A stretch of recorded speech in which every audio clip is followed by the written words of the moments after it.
Everyone, in this video, I'll show you how to add a listing on Facebook Marketplace quickly and easily. Whether you're selling furniture, electronics, clothing, or other items, you can create a marketplace listing in just a few simple steps.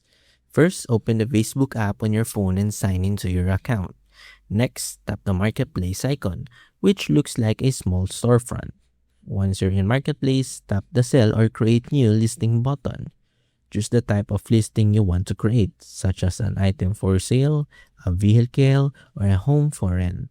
After that, upload clear photos of the item you want to sell. Then, enter the item title, price, category, condition, and write a detailed description to help buyers understand what you're selling.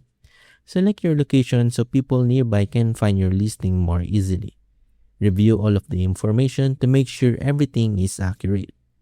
When you're ready, tap Publish to post your listing on Facebook Marketplace.